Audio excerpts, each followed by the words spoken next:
오늘 2022년 6월 19일 한돌교회 창립 제25주년 감사예배, 하나님께서 우리에게 주시는 말씀 신명기 11장 10절에서 12절입니다. 모두 일어나셔서 함께 받들어 읽도록 하겠습니다. 내가 들어가 차지하려 하는 땅은 내가 나온 애굽 땅과 같지 아니하니 거기에서는 너희가 파종한 후에 발로 물대기를 채소밭에 댐과 같이 하였거니와 너희가 건너가서 차지할 땅은 산과 골짜기가 있어서 하늘에서 내리는 비를 흡수하는 땅이요 네 하나님 여호와께서 돌보아 주시는 땅이라. 연초부터 연말까지 네 하나님 여호와의 눈이 항상 그 위에 있느니라. 아멘. 모두 자리에 앉으시기 바랍니다. 오늘 말씀의 제목은 세상의 복과 하나님의 복입니다. 오늘은 우리 한돌교회가 이 땅에 세워진 지 25년이 되는 날입니다. 25주년 그러면요, 사반세기라고 합니다. 얼마나 긴 세월인지 모릅니다. 그동안 하나님께서 우리 교회를 세우시고 지금까지 인도해 주심을 감사드립니다. 오늘 설교는 1997년 6월 15일 25년 전 6월 셋째 주일에 하나님의 명령 따라서 교회를 세우고, 그때는 제가 목사 안수 받기 전이었습니다. 제가 전도사로서 첫 설교를 한 본문이 바로 오늘 신명기 11장입니다. 그래서 첫 주일에 설교한 내용을 25주년이 지난 오늘에 되새기고, 우리가 과연 세상의 복을 따라 살았는지, 하나님의 복을 구하고 살았는지를 우리가 말씀 속에서 점검하고, 우리는 오직 하나님만 바라보고 하늘문을 여시고 부어주시는 하늘의 만복이 우리 모두의 삶에 넘치기를 소망합니다. 신명기입니다. 신명기는 기억하라는 책입니다. 신명기는 이집트에서 노예 생활을 하던 이스라엘 백성들을 하나님께서 불쌍히 여기셔서 모세를 통해서 이집트에서 탈출하게 하시고 광야에서 40년간의 훈련을 받게 하셨다가 이제 마지막 약속하신 가나안 땅에 들어가기 직전에 신앙생활을 앞으로 잘 하라고 당부하신 그런 말씀이에요. 그래서 모세를 통해서 백성들에게 전파한 모세의 설교가 쭉 실려있는 책이 신명기입니다. 이 신명기라는 책은 기억하라입니다. 노예 생활을 하던 그 이집트의 땅은요, 매우 기름졌어요. 나일강 삼각주 평야입니다. 얼마나 땅이 기름지고 물이 풍부한지 비가 오랫동안 오지 않아도 농사 짓는데 아무 지장이 없었습니다. 1년에 3번씩 농사 짓고 3번뿐 아니라 4번까지도 농사를 지을 수 있었습니다. 나일강에는 물이 매우 많았죠. 그래서 오늘 성경 10절에 보면 내가 들어가 차지하려는 땅은 내가 나온 애굽 땅과 같지 않다. 거기서는 너희가 씨를 뿌리고 나서 물대기를 채소밭에 댐같이 했다. 그랬으니 이 나일강의 물이 풍성했기 때문에 거기서 그 발 펌프를 이용해서, 여러분 이 소래 염전 이런 데 옛날, 지금은 많이 없어졌죠. 다 그 사진 보면은 물 이렇게 바퀴를 이렇게 돌려가지고 밟으면 그 물이 이쪽으로 옮겨지는 그런 발 펌프가 있습니다. 그렇게 발로 물 대기를 하면 풍부한 나일강의 물이 곡식을 심은 논밭에 그대로 공급되는 것입니다. 그만큼 비옥한 땅이었죠. 그런데 그곳의 복은 세상의 복이었어요. 그것은 하나님의 복이 아니었습니다. 세상의 복은 결코 진짜 복이 아닙니다. 그곳은 하나님 없는 우상 숭배의 땅이었어요. 그리고 자유가 없는 노예의 땅이었습니다. 우리가 하나님 믿기 전의 상태가 바로 이와 같습니다.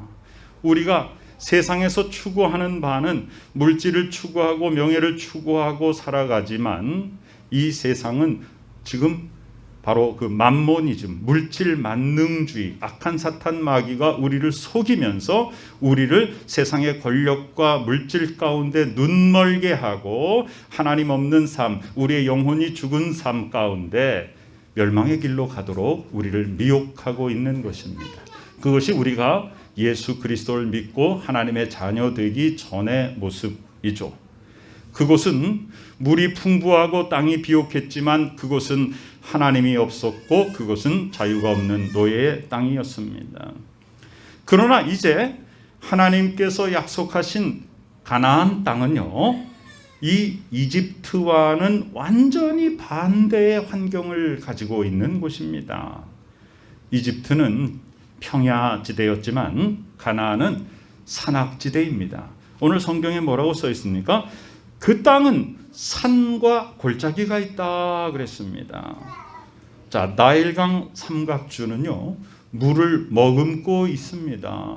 그러니까 이 곡식이 또 과일들이 자라기가 참 좋은 그런 조건이죠.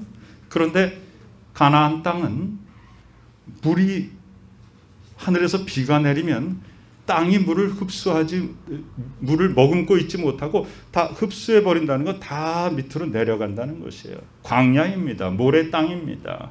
그러니까 농사짓기에 좋은 땅이 아닙니다. 건조하고 마른 땅입니다.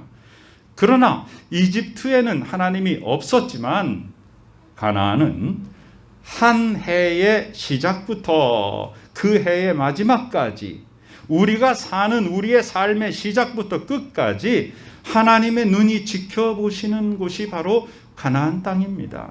그곳이 바로 진정한 축복의 땅인 것입니다.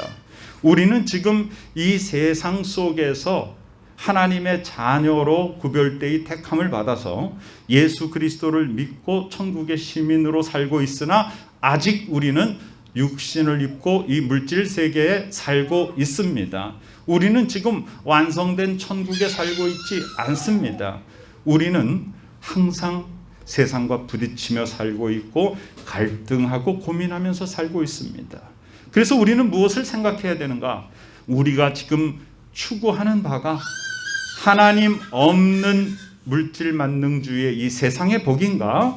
아니면 만복을 주시는 하나님, 천지를 창조하시고 우리를 이 땅에 보내주시고 하나님의 뜻대로 살기를 원하시는 아버지 하나님께 기쁨 드리는 삶인가를 우리는 항상 생각해야 됩니다.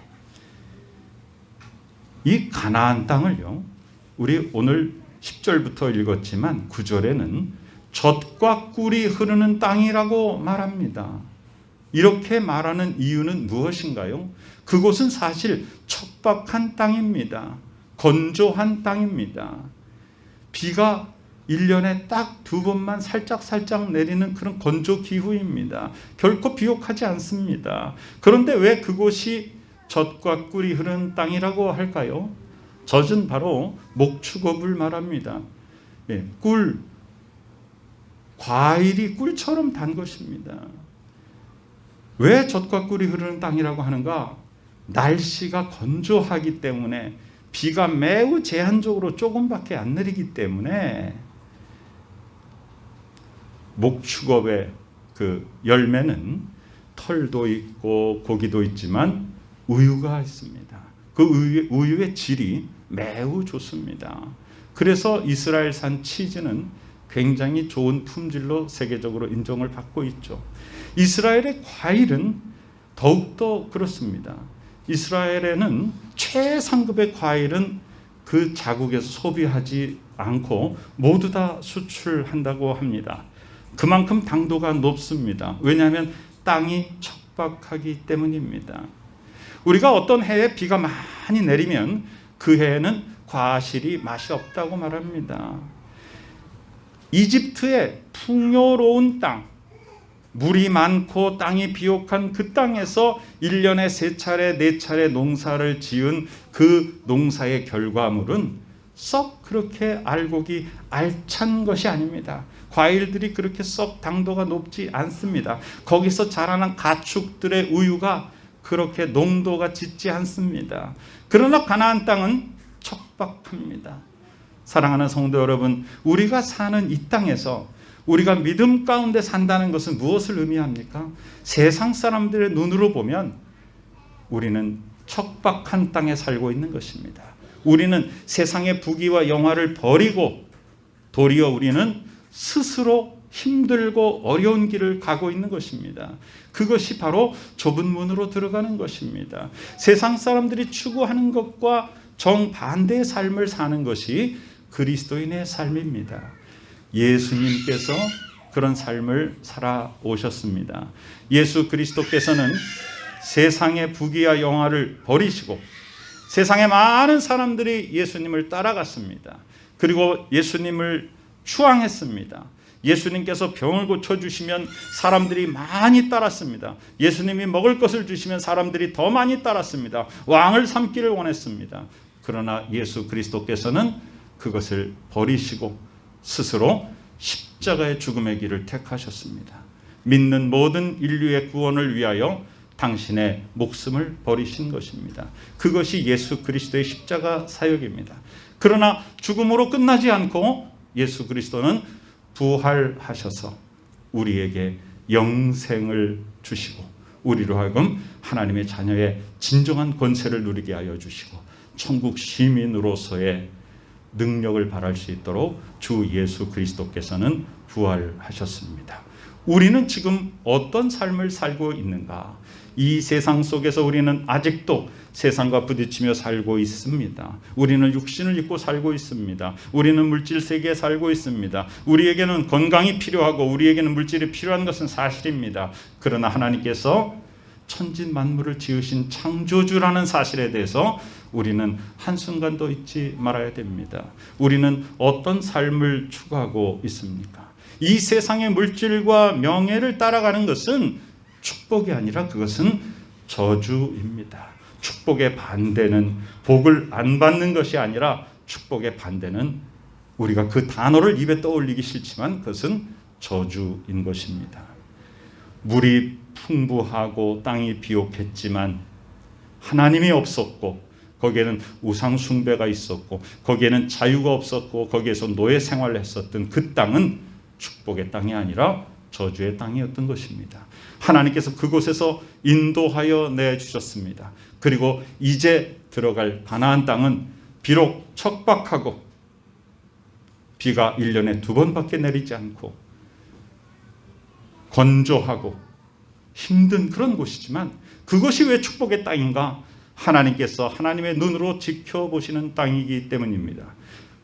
나일강에서는 아무 때나 씨를 뿌리면 아무 때나 곡식을 거둘 수 있었지만 가나안 땅에는 이른 비가 내릴 때 씨를 파종했을 때 이른 비가 내려야 씨가 싹이 틉니다. 이른 비가 내리지 않으면 그 심은 씨앗에서 싹이 트지 않습니다. 그러니까 하늘만 바라봐야 됩니다. 어디다 물을 저장해 놓을 수도 없습니다. 땅이 다 물을 흡수해 버립니다. 산이 있고 골짜기가 있습니다. 평지가 아닙니다. 척박하고 건조한 땅입니다. 곡식을 거둘 때에 하나님께서 늦은 비를 내려주셔야 그 곡식이 영글어서 추수하게 됩니다. 아무 때나 심고 아무 때나 거두는 것이 아닙니다. 세상 사람들은 말합니다. 많이 쌓아놓고 내가 필요할 때 아무 때나 물질을 풍부하게 쓸 수 있는 게 축복이라고 세상 사람들은 생각합니다. 그리고 그 길을 향하여 나아갑니다. 사람들은 그들을 부러워합니다. 어떤 재주를 부려서 한꺼번에 많은 물질을 벌어들이면 그것이 성공이라고 생각합니다. 나도 그 비결을 배우려고 합니다. 그러나 거기에는 하나님이 없습니다. 하나님의 마음은 어떤 것을 우리에게 주시는가? 우리가 어떤 직업 세계에 있든지 하나님은 우리에게 농부의 마음을 가지기를 원하십니다. 농업에 종사하는 사람만 농부의 마음을 가지는 것이 아닙니다. 내가 장사를 해도 농부의 마음, 내가 공업에 종사해도 제조업에 종사해도 농부의 마음, 서비스업을 해도 농부의 마음, 어디에다 내가 어느 투자를 해도 농부의 마음. 농부의 마음은 무엇입니까? 열심히 땀 흘려 밭 갈고 씨를 심고 나의 땀의 소산을 기다리는 것입니다. 그러나 내가 열심으로 내가 노동을 한다 그래서 알곡이 맺히는 것이 농사가 아닙니다. 농부의 마음은 씨를 심어놓고 하나님 앞에 비가 오기를 기다리고 기도하는 것이 농부의 마음입니다. 그리고 그것이 자라나고 열매 맺기까지 시간이 걸립니다. 그 시간을 기다리는 것입니다. 하나님의 뜻을 믿고 바라는 것입니다. 그것이 바로 농부의 마음입니다. 오늘 우리는 창립 25주년을 맞아서 그동안 우리가 어떻게 살아왔는가, 최초에 선포된 하나님의 메시지대로 우리는 세상의 복을 추구하지 않고 하나님의 복을 갈망하며 주의 뜻 안에서 살아왔는가, 우리 자신을 점검합니다. 그리고 우리에게 놓인 앞으로의 삶이 세상 풍조에 흔들리지 않고 세상의 가치관에 영향받지 아니하고 하나님 아버지의 말씀 가운데 순종하여서 진정한 하늘의 복을 받아 누리는 하나님 아버지의 복된 백성 되시기를 간절히 축원합니다. 하나님의 뜻을 받들어 하늘의 복을 받고 예수 그리스도의 십자가와 연합하고 부활에 동참하여서 그 귀한 은혜를 우리가 누리고 많은 사람들에게 전파하여 하나님의 나라를 확장시키는 복된 우리 모두가 되시기를 간절히 축원합니다. 아멘. 모두 자리에서 일어나시기 바랍니다. 아버지 하나님의 은혜 감사드립니다. 오늘 복된 주일에 하나님께서 우리에게 말씀 주시고 그 말씀을 깨닫게 해주시고 그 말씀대로 살았는가 우리를 점검하게 해주시고 우리의 삶을 그 말씀대로 또한 인도하여 주심을 감사드립니다. 세상 풍조에 영향받지 않고 주여 오직 주의 말씀 가운데 순종하여 예수 그리스도와 동행하여 하나님이 기뻐하시는 복된 열매 맺는 저희들이 되게 하여 주시옵소서. 지금은 우리 구주 예수 그리스도 귀하신 은혜와 하나님 아버지 크신 사랑하심과 성령님의 놀라운 역사하심이 이 시간에 창립 제25주년 감사드리며 하나님 아버지 앞에 이 세상의 복을 추구하지 아니하고 하나님께서 부어주시는 하늘의 복을 향하여 힘있게 전진하는 복된 믿음의 식구들의 머리 위에 지금부터 영원까지 함께 계시옵기를 간절히 축원하옵나이다. 아멘.